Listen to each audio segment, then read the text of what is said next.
What is going on, everyone? Hope you're all doing well. Today we've got a couple of news stories in the world of tech and PC gaming. First up, we're going to be taking a look at a leaked render for the RTX 4090, or I should say an alleged render of the RTX 4090, and my take on whether I think these leaked images and renders that we've been seeing lately are real or not, and what it could mean for the RTX 4000 series of graphics cards. Also, Red Dead Redemption 2 finally gets official FSR 2.0 support, and we get some partial system requirements for the Dead Space Remake, which is coming out early next year, and NVIDIA has also announced a new bundle with RTX 3000 series graphics cards, which could get you Spider-Man remastered on the PC at no additional charge if you pick up one of the 3000 series cards. So let's get into it. But first, today's video is brought to you by PrimeTechMart.com, where you can save money on software like Windows 10 Pro licenses for under $25. They've also got Windows 10 Home for under $20, and now Windows 11 Pro you can grab over on PrimeTechMart.com. They've also got Office 2019 and the new Office 2021. And if you want to save an additional 20% at checkout on Windows 10 or any other software, go ahead and click Buy It Now, and during the checkout process, go ahead and put JP20 in and apply that coupon, and that'll give you 20% off of any software that you happen to pick up over there. So for Windows 10 Pro, you can see it dropped our price down from $24.46 to under $20. So be sure to hit up the links down in the description below, and don't forget to use my coupon code JP20 at checkout for an additional 20% off. First up, let's start out with the leaked renders of the leaked render of the RTX 4090 Founders Edition graphics card, which, just like the leaked 4080 image that we saw last week, looks pretty much exactly like the RTX 3000 series with a couple of minor differences. Really the main one is the fan. Now the fan on this appears to be bigger, and also the fins are bigger, which could be a very good thing if they end up going that route, as it would mean for the fan running a little bit quieter, and also maybe giving us some better cooling when it's pushing through those dense fins on the Founders Edition heatsink. So that is one possibility there, and they could definitely go with that. Although it's just a little interesting, and you see like these little cutouts and stuff in this metal that they've machined here for these graphics cards, which really doesn't seem like NVIDIA's style. Usually they like those smooth, clean lines. It's definitely a possibility, but with this just being a render and not an actual image, it's really hard to say. There was a second leaked, again, render, which was meant to be like a reflection of the backside of the card, just like they did with the 3000 series in their press decks. This one looks a lot less convincing, as it really just looks like a really terrible Photoshop job, where you can kind of see that, like, again, the fan is bigger and it's sort of going into the metal here, but it really kind of looks like it's just overlapping the metal, whereas this looks like a proper cutout.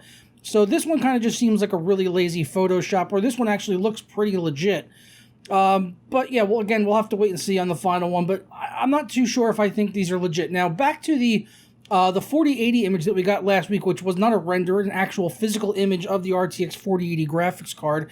Again, a lot of people pointed out this does have the bigger fans on it, and very likely a triple slot card, just like we saw with 3090 cards, so the 4080 would be an absolute beast of a unit.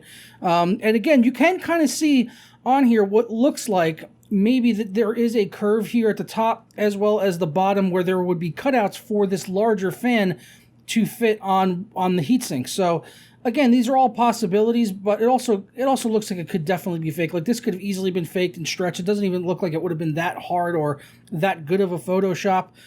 But, you know, we'll have to wait and see, like I said. But my final takeaway is, like, I'm very hesitant to, like, take these with any more than the slightest pinch of salt, because this is the time where everyone wants to fake everything. The 4080 looked pretty convincing initially, you know, with actually being a physical card, but the fact that it was in like a crinkly bag was just weird to sort of like kind of hide and cover things up in a way. Like, conceivably, it could allegedly have done that to sort of cover up any bad Photoshop work or whatever they happen to do, you know, to the graphics card to get that image. But like I said, we'll wait and see. Hopefully, we're going to be hearing about these cards in the coming weeks from NVIDIA. We know that the official reveal is coming later in the month, so we probably won't have to wait too much longer, and I'll keep you guys apprised of anything that looks credible in the coming weeks. But let me know down in the comments below what you think about these leaks. Do you think this is the actual RTX 4090 or 4080 graphics? I'm not even sure where they're getting 4090 from. I mean, it doesn't even say 4090. It could just be a 4080.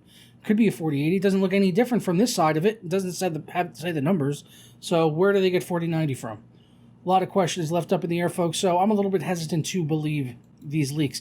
Next up, Red Dead Redemption 2 got its 1.31 update, adding official support for FSR. Now, if you remember back in July, this was part of one of the extended list of games that were getting FSR 2.0 mods after Cyberpunk got FSR 2.0, pretty much days after FSR 2.0 went into open source and basically made it available to modders or any game developers to go ahead and implement at any time that they wish. And seeing that FSR 2 is built on the back of using the same types of things with motion vectors that DLSS uses, it makes it fairly simple for it to be implemented. So we've been seeing more games that had those mods put on starting to get official support, like Dying Light 2, and now Red Dead Redemption 2 getting FSR 2.0. In addition to the FSR 2.0 for the PC, on Red Dead Redemption 2, they do mention improved temporal anti-aliasing, and that NVIDIA Reflex has been implemented to reduce lag on gamepad only.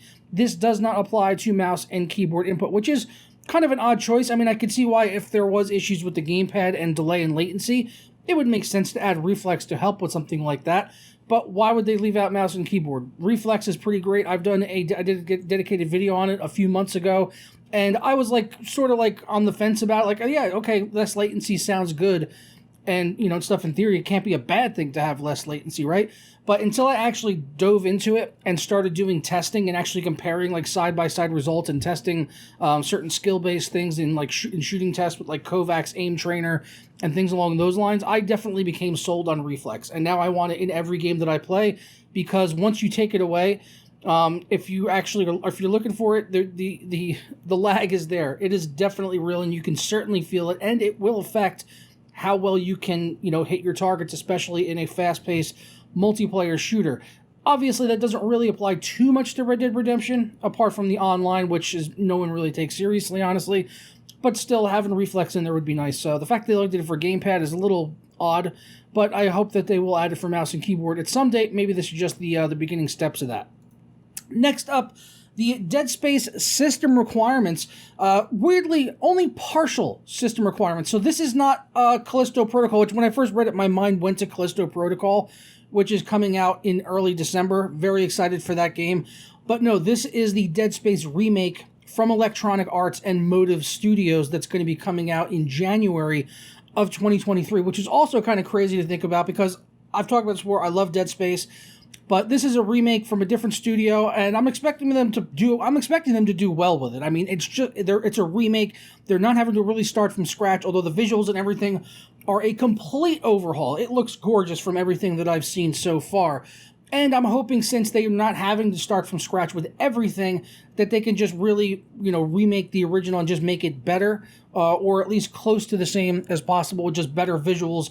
So that's sort of my best case scenario hope for the Dead Space remake from Motive, unlike Callisto Protocol from Striking Distance, which is a completely new thing from the original developers of the Dead Space games. But it's crazy to me, I lost my train of thought there, but that's the point I was getting to. It's crazy to me that in December, we're getting Callisto Protocol, which is basically Dead Space, and then in January, we're also getting Dead Space, which is basically Dead Space. So in the span of 2 months, we're getting 2 Dead Space games. One actually called Dead Space, one not, but one maybe, the one that's not called Dead Space may be more Dead Space than Dead Space. Try keeping track of that fucking train of thought, people. Let's get into these system requirements. So as I said, they're only partial system requirements, so we don't have the GPU, VRAM, or storage requirements. I can only theorize now at this point. Now, this finally just occurred to me. Maybe they might have RTX 4000 series or RX 7000 graphics cards from AMD or NVIDIA, respectively. Could be a possibility for the recommended. Hopefully, it's not that demanding that it requires the newest, latest, and greatest graphics cards, but you never know. I would at least hope not for the minimum.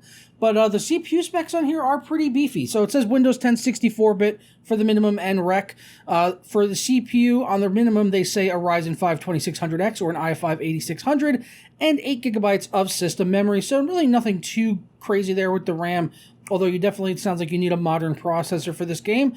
And for the recommended, a Ryzen 5 5600X or an Intel i5 11600K. And the RAM stays conveniently at 8 gigabytes. A lot of games nowadays we see for the recommended, it might jump up to 16, but still sticking with the 8 gigabytes, just like the minimum. So there you go. Partial system requirements for the Dead Space game. As I said, it's coming out January. I want to say January 27th or the 23rd. It's somewhere around there, but it's not until very early next year, though. So I'm looking forward to this game. As I said, I love Dead Space, and I hope that Motive does good with it, and maybe they can even work on their own continuation of the Dead Space story with Isaac Clarke and a dedicated game after this, and not just, a remake or a remaster, reboot type of thing, or a reboot. Do a reboot. That'd be fun. I'm down for that. Last up, before we get out of here, right before I was set to go and record this video, I got an email from NVIDIA and their GeForce team that they are beginning a new bundle with Marvel's Spider-Man Remastered for the RTX 30 series, which really reads to me as like, guys, we are really trying to get rid of this 30 series inventory before we release the 40 series. They've had the drops in prices. We're seeing 3090 Ti's now selling for under $1,000. So yeah, they're really trying to move as much of this excess inventory as possible. And then this is, evident of that as well, as this Spider-Man Remaster is a huge game, especially for ray tracing and DLSS, DLAA, all of those features. So it makes sense that they are doing this bundle here towards the end of the life cycle for the 30 series. But it seems like from now or until the end of this feature, it says, until October 12th. There you go. So you got about a month. Probably the release date of the 40 series is the week after. You heard it here first, folks. The release date is exactly a week after this bundle ends. Just a theory. But yeah, for a limited time, you can get it with the 3090 Ti, 3090, 3080 Ti, and 3080 desktop GPUs, laptops, or, desktop or laptop or GPU. Weird the way they worded that one. Desktop, laptop, or GPU. Okay. Oh, I got it. So you could buy a desktop with these cards in it, or a laptop with one of these GPUs, or a GPU that is one of these. Okay, we got there in the end, folks. Sadly, though, the 3070, 3060, 3050 cards not listed here, as it seems like they haven't really dropped the prices on those very much.